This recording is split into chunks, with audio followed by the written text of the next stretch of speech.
October 7, driving tayo ngayon. Papatune up natin tong kotseng to. June na to. Actually, last September pa, no? Last month pa dapat natin napaservice to. Pero wala kasi tayong time. Masyado tayong busy sa naging birthday celebrations, no? And anniversary namin ni Tin. So, ngayon, nakahanap tayo ng time para mapaasikaso to. October 7 ngayon. And maulan na umaga. So, kahapon, yung nag-deliver ako ng Ready Hit Go, maulan din.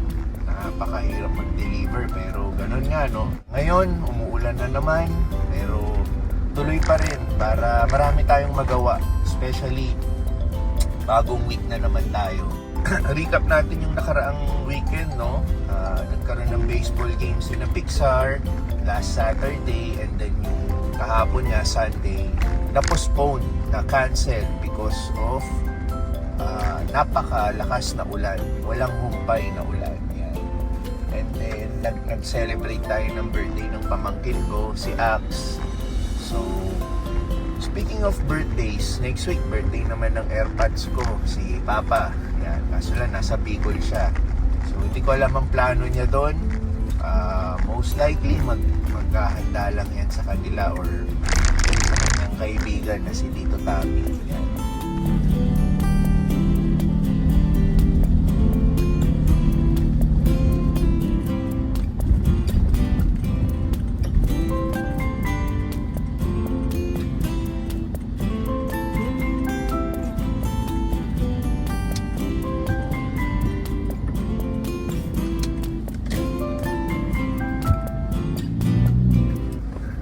Tayong mini problem yung branch dito ng Value Plus na palagi natin pinagsuservicean through the years, sarado na.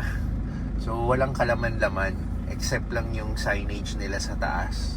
So yung tabing establishment, tinanong natin bakit nagsara, no? Sabi nila lumipat sila ng lugar bandang Rizal.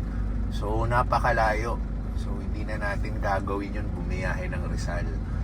So, hindi rin kasi tayo in-update, hindi rin naman tayo in-inform na yun ang mangyayari, no? Hindi na sila operational dito. Last pa-service ko kasi sa kanila was, I think, 7 months ago. Kasi nga, every 6 months ako nagpapa-service. Supposedly last September, no? So, October na ngayon. So, kailangan natin maghanap ng bago. Meron naman tayong option B. Pupuntahan natin. Doon na lang muna siguro tayo. So, ayun.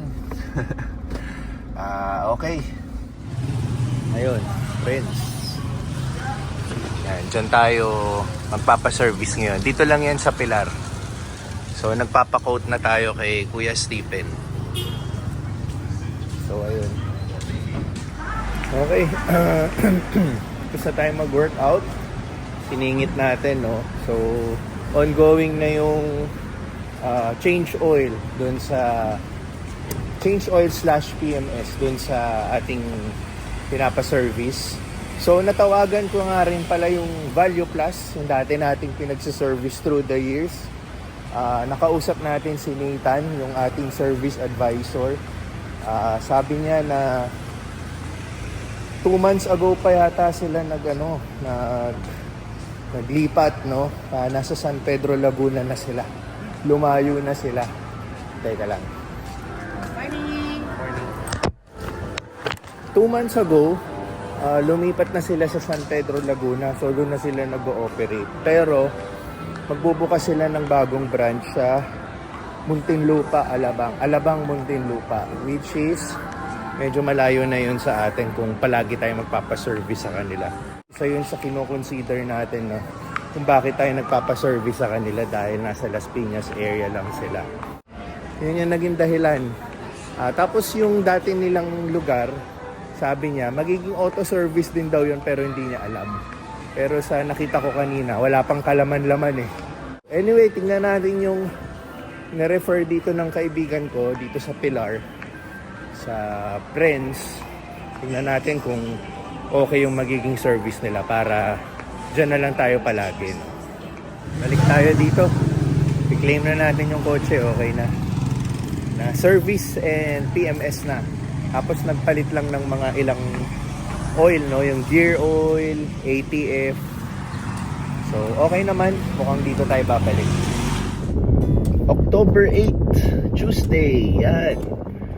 Dala nga pala natin yung auto ni Bayaw.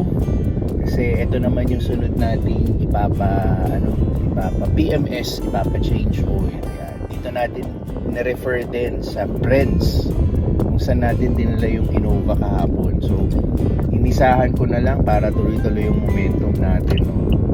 Tayo na rin nagkasikaso kasi nga busy rin si Bayaw, no? So, ito na. Ayan. Friends. Makita nyo, yan. So, nakita na natin si Stephen na ayos na lang yung pupwestohan natin. So, ito pala yung kabuuan ng Friends, no? Habang inaantay natin. So, early bird tayo. Actually, in-schedule ko kahapon na gantong oras tayo pupunta. So, 8:20 na. Antayin na lang natin si Stephen, yung pupwestohan natin, and then sisimulan na yung service na ito.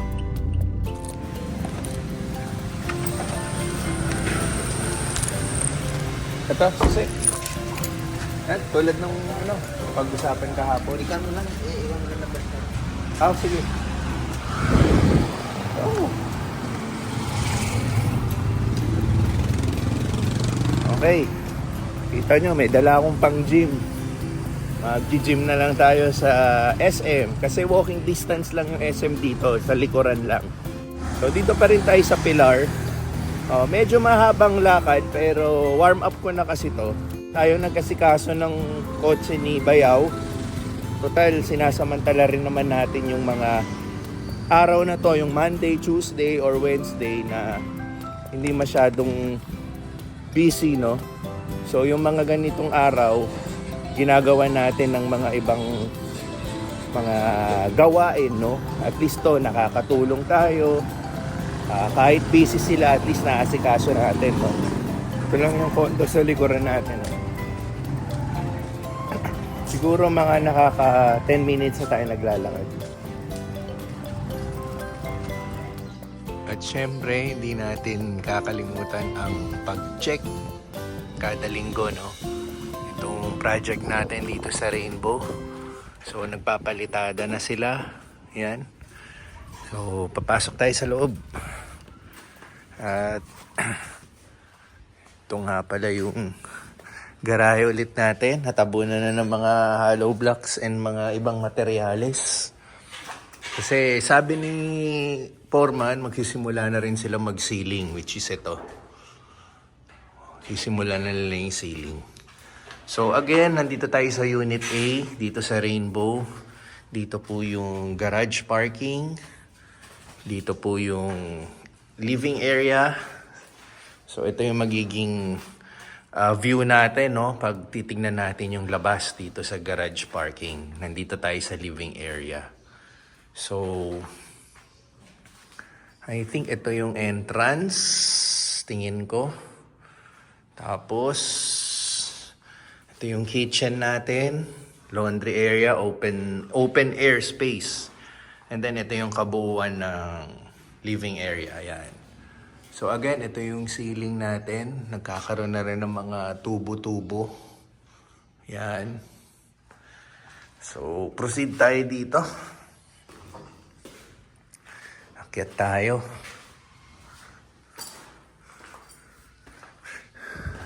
Yan, dito nga. Tapos na yung ceiling. Pag titignan mo. And, halos na pinturahan na nila yung mga pader dito. So, nandito tayo sa second floor. Ito yung hallway. Common CR. Second and third bedroom. Mas malaki lang ng kaunti yung ditong bedroom. Yan. Again, ito yung open air space. Ito yung sa baba, no? Kanina. And then, second bedroom. Ayan. Balik tayo sa hallway. All the way dito sa master's area. Ayan. Dito tayo sa master's bedroom. Pakita ko lang yung kabuuan. Yan. So, Nandun yung toilet and bath natin for the master's bedroom.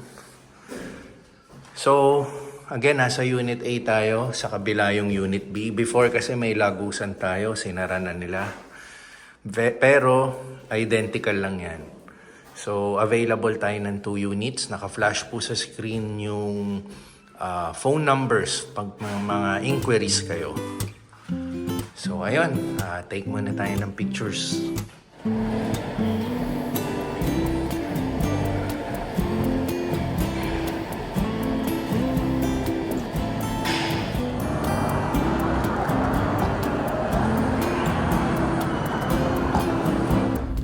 Wednesday, October 9. Nag-workout tayo and then nag-snack lang tayo ng kaunti. And then uwi na tayo. Pero dadaan muna tayo sa laundry service, no? Pipick upin natin yung pinalaundry natin. Kanina kasi before ako dumiretso sa gym, iniwan natin yung laundry natin doon. So by this time, tapos na yun. Ito ang weather natin, umaambon-ambon. Kaninang umaga, napakainit, no?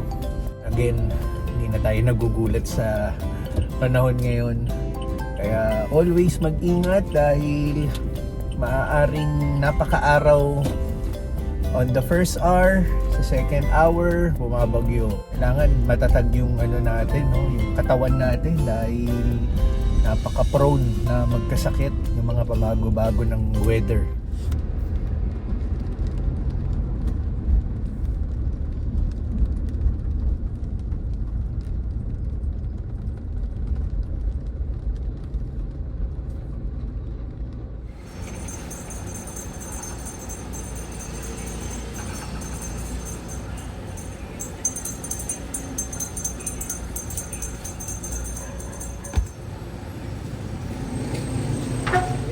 Uwi na tayo.